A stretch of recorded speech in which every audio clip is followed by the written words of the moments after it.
መዝሙር ዘምኩራብ በአምስት ሀሌታ እንዘይነብር ቤት ቦአ ኢየሱስ ምኩራብ አይሁድ ወመሐረ ቃለ ሃይማኖት ወይቤሎሙ ምጽዋተ አበድር መስዋዕት አነ ውእቱ እግዚአ ለሰንበት ወአቡሃ ለምሕረት እግዚአ ውእቱ ለሰንበት ወልደ እጓለ እመሕያው ይትግበሩ ቤተ አቡየ ቤተ መሥዋዕት ቤትየሰ ቤተ ጸሎት ይሰመይ ቦአ ምኩራቦሙ ወገሰጾሙ ያርምሙ አንከሩ ምሮቶ ሞገሰ ቃሉ ወጣዕመ ነገሩ ወሳይሳፉ።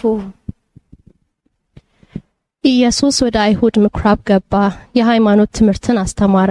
ከመስዋዕት ይልቅ ምጽዋትን እወዳለሁ አላቸው። የሰንበት ጌታ የይቅርታ አባት እኔ ነኝ። የሰው ልጅ የሰንበት ጌታ ነው። የአባቴን ቤት የንግድ ቤት አታድርጉት፣ ቤቴ የጸሎት ቤት ትባላለች።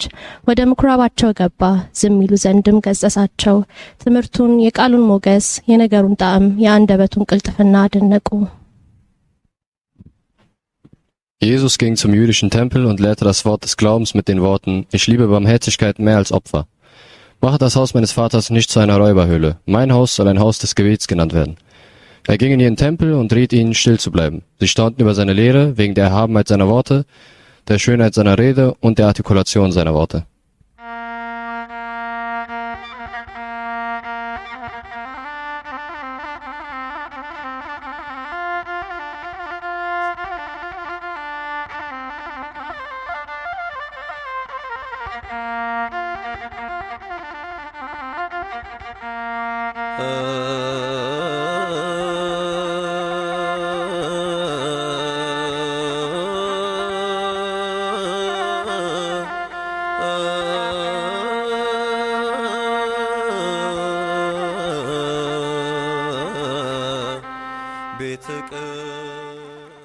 በኦርቶዶክሳዊት ቤተክርስቲያናችን የበዓላት ቀኑና መሰረት የአብይ ጾም 3ኛ ሳምንት ምኩራብ ተብሎ ይጠራል።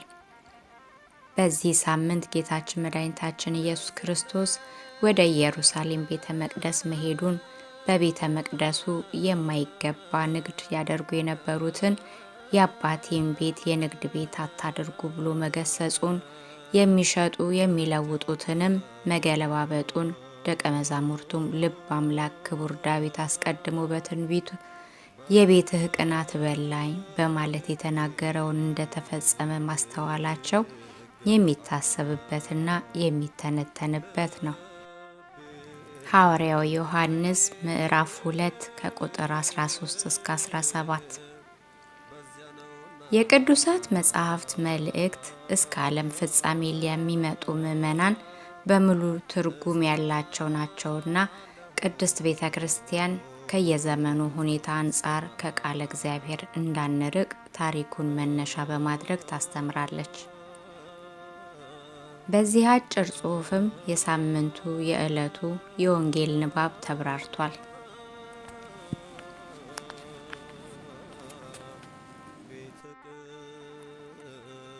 ጌታችን ኢየሱስ ክርስቶስ በጥምቀቱና በቃና ዘገሊላ ታምራቱን አምላክነቱን ገልጦ ሕዝቡን ማስተማር ከመጀመሩ በፊት በነበሩት 30 ዓመታት በተደጋጋሚ ወደ ቤተ መቅደስ መጥቷል። ከእነዚህ መካከል በምሳሌነት ሊጠቀሱ የሚችሉት በሥርዓተ ኦሪት መሰረት በተወለደ በ40ኛው ቀን ወደ ቤተ መቅደስ መምጣቱ፣ በ12 ዓመቱ በሆነው ጊዜ ከዮሴፍና ከመቤታችን ጋር ለበዓለ ወደ ኢየሩሳሌም በሄዱ ጊዜ ከነርሱ ተለይቶ ወደ ቤተ መቅደስ በመሄድ የኦሪት ሊቃውንትን ሲጠይቃቸውና ሲሰማቸው የነበረ መሆኑን፣ በእነዚህ ጊዜያት ወደ ቤተ መቅደስ ሲመጣ አገልጋዮቹ በስጋዊ ፍላጎታቸው ምክንያት በቤተ መቅደስ የማይገባ ስራ እየሰሩ ቢያይም አምላክነቱን ገልጦ የሚያስተምርበት የሚገስጽበት ጊዜ አልደረሰምና በዝምታ አልፏቸው ነበር።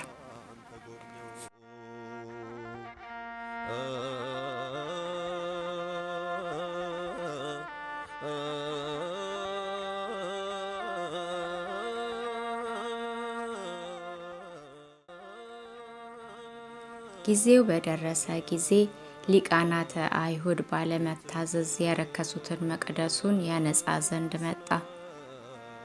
መስዋዕተ ኦሪት ይሰዋበት የነበረውን ቤተ መቅደስ ያነጻው ጌታ ራሱ የሐዲስ ኪዳን መስዋዕት አድርጎ አቅርቧልና ኃላፊ ጠፊ የሆኑትን የብሉይ ኪዳን የመስዋዕት እንስሳ ከቤተ መቅደስ አስወጣ።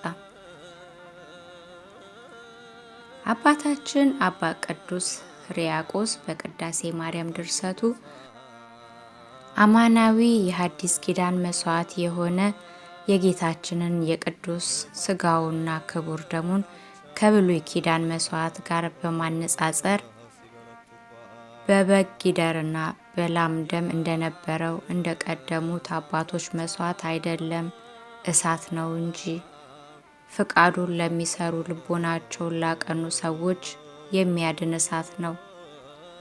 ስሙን ለሚክዱ ለአመፀኞች ሰዎች የሚባላ እሳት ነው እንዳለ የብሉይ ኪዳንን መስዋዕት አሳልፎ ራሱን ለዓለም ቤዛ አድርጎ የሰጠ ጌታ የአይሁድ አለቆች በገንዘብ ወዳድነት መስዋዕቱን ወዳቃለሉበት ቤተ መቅደስ በመምጣት ቤተ መቅደስን አነጻ። ጌታችን ኢየሱስ ክርስቶስ በመዋዕለ ሥጋዌው ለሁለት ጊዜያት ቤተ መቅደሱን አንጽቷል። ከእነዚህም ቀዳሚው በመጀመሪያ ፋሲካ ከጥምቀቱ በኋላ አገልግሎቱን ሲጀምር ያደረገው በምኩራብ ሳምንት የሚነበበው የሚተረጎመው ነው። ጌታችን ለሁለተኛ ጊዜ በቤተ መቅደሱ ያነጻው የሄደው ለመከራና ለሞት ተላልፎ ከመሰጠቱ አስቀድሞ በዕለተ ሆሳዕና ማለትም በአራተኛው የመጨረሻው ፋሲካ ነው። ማቴዎስ ምዕራፍ 21 ከቁጥር 12-17። በዚህም ወቅት በተመሳሳይ ገዢዎችና ለዋጮችን እንዲሁም የቤተ መቅደስ አለቆችን ቤቴ የጸሎት ቤት ይባላል፣ እናንተ ግን የሌቦች የወንበዴዎች ቀማኞች ዋሻ አደረጋችኋት በማለት ገሰጻቸው። ስለሆነም ትንቢት ነቢያትን የፈጸመ ጌታ በአገልግሎቱ መጀመሪያና ፍጻሜ ላይ ወደ ቤተ መቅደስ የመጣው ቤተ መቅደሱን ለማንጻት ነበር።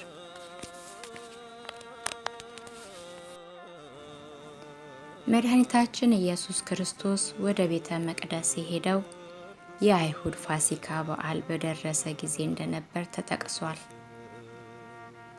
እግዚአብሔር ባያዝንባቸው ይህ የፋሲካ በዓል በትክክል ቢከበር ኖሮ የእግዚአብሔር ፋሲካ ይባል ነበር። ዘጸአት 12:11።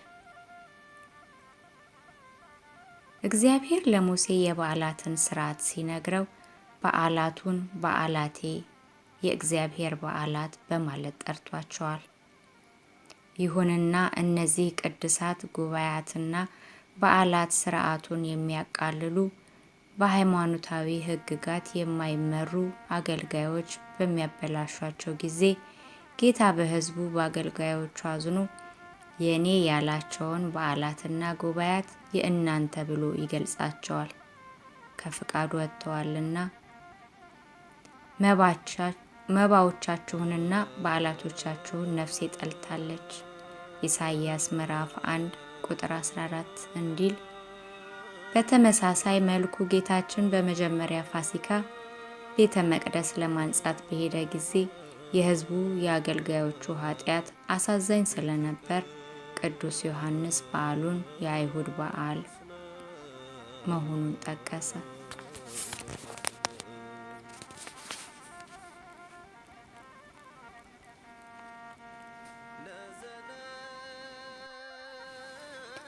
ጌታችን ኢየሱስ ክርስቶስ ወደ ቤተ መቅደስ ሲመጣ በቤተ መቅደስ የሚሸጡ የሚለውጡ ሰዎችና የሚሸጡ የሚለወጡ እንስሳትን አገኘ።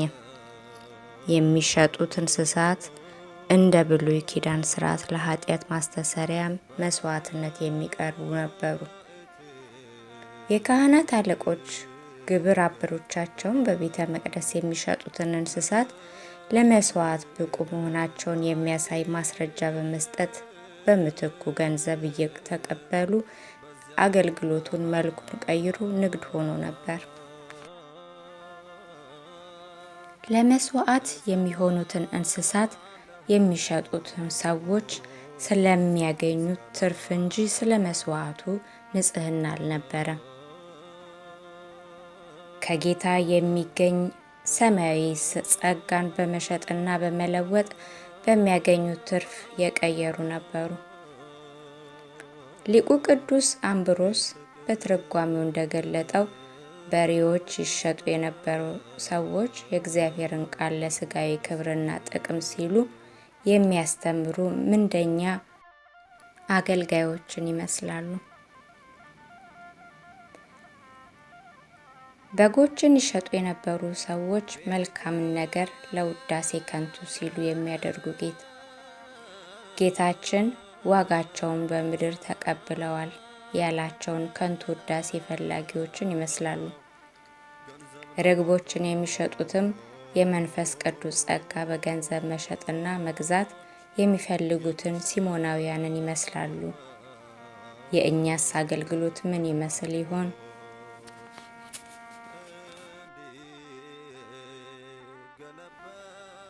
ጌታችን በቤተ መቅደስ ሲያነጻ እንደ ምልክት ከተፈጸሙት ተግባራት መካከል በቤተ መቅደስ ግቢ ይሸጡ የነበሩት በጎችና በሬዎች ከቤተ መቅደስ ማስወጣቱ፣ የገንዘብ ለዋጮችን ገንዘብ መበተኑ፣ ገበታቸውንም መገልበጡ፣ እርግብ ሻጮችንም እርግቦቻቸውን እንዲያወጡ ማዘዙ ይጠቀሳሉ። ሲያስወጣቸውም የገመድ ጅራፍ አበጅቶ ሰርቶ ከቤተ መቅደስ አስወጣቸው። አባቶቻችን በትርጓሜ ሲያብራሩ ጅራፉን የሰሩት ሐዋርያት እንደነበሩ ጠቅሰዋል። የጭፍራውን ስራ ለአለቃው ሰጥቶ መናገር ልማድ ነውና የቅዱስ ዮሐንስ በወንጌሉ ጌታ ጅራፍ መስራቱን ገለጠ። ሊቃውንት እንደሚያስተምሩት ጌታችን ወደ ቤተ መቅደስ የመጣው ለፍርድ ሳይሆን ለማንጻት ነበርና ሻጮችን፣ ለዋጮችን፣ ሰዎች ሳይሆን የሚሸጡትና የሚለውጡትን ርግቦችን፣ በጎችን፣ በሬዎችን፣ የሰዎቹን የሚለውጡትን ገንዘብ ከቤተ መቅደስ አስወጣ። ይህን ያደርጉ የነበሩ ሰዎች ግን በመገሰጽ አለፏቸው እንጂ ፈርዶ አላባረራቸውም። የመጣው ለፍርድ አልነበረምና በዳግም ምጽአት ሲገለጥ ግን ለፍርድ ይመጣል። በቤተ መቅደስ ያልተገባ ስራ የሰሩትን የሚሰሩትንም ይቀጣል። ከላይ በተገለጸው መልኩ ቤተ መቅደሱ የንግድ ቦታ ሆኖ ነበር። ሊቃነ ካህናቱም የጥቅም ተካፋይ ስለነበሩ የሚመክርና የሚገስጽ አልነበረም። ስለሆነም ጌታችን የሚሸጡ የሚለውጡትን ሰዎች ካስወጣ በኋላ የአባቴን ቤት የንግድ ቤት አታድርጉ አላቸው። በዚህም አምላክ ወልድ አምላክነቱን ገለጠ። የአባታችሁም ወይም የአባታችንን ሳይሆን የአባቴን ቤት በማለቱ ለስም አጠራሩ ክብር ይግባውና ጌታችን መድኃኒታችን ኢየሱስ ክርስቶስ እንደ ሌሎች ሰዎች በጸጋ ሳይሆን በባህሪ የእግዚአብሔር ልጅ መሆኑን እግዚአብሔርነቱን አምላክነቱን ገለጠ። ጌታችን ቤተ መቅደስን እንዳነጻ ባዩ ጊዜ ደቀ መዛሙርቱ ክቡር ዳዊት በመዝሙሩ የቤትህ ቅናት በልቶኛልና የሚሰድቡህም ስድቡ በላዬ ወድቋልና በማለት በተናገረው ትንቢት መፈጸሙን አስተዋሉ።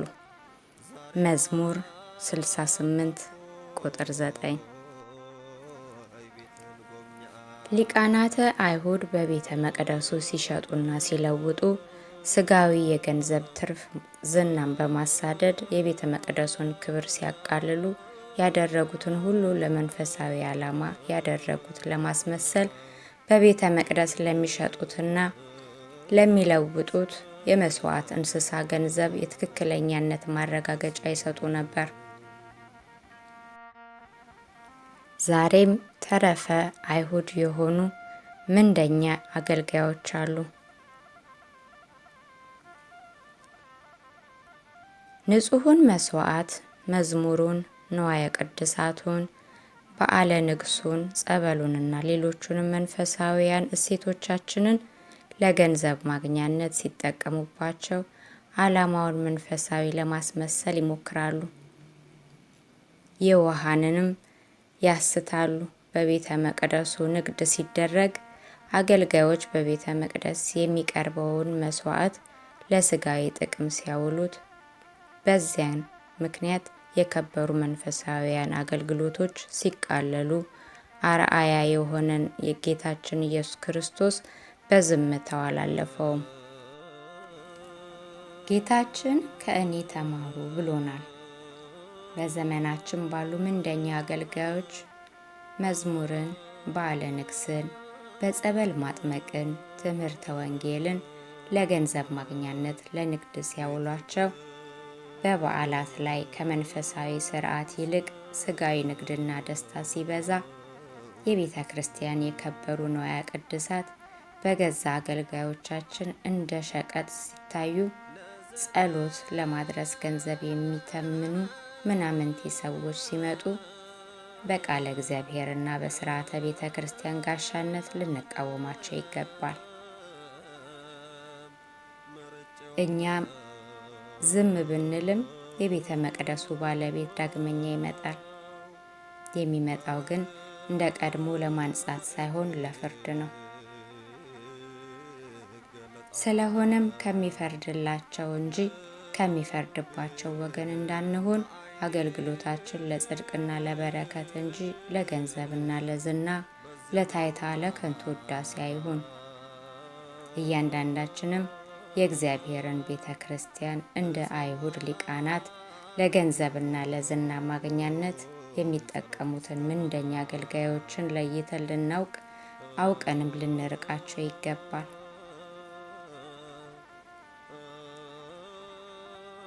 ስብሐት ለእግዚአብሔር ወወላዲቱ ድንግል ወለመስቀሉ ክቡር አሜን። ቤተ ቅዱስ ነው መቅደስህ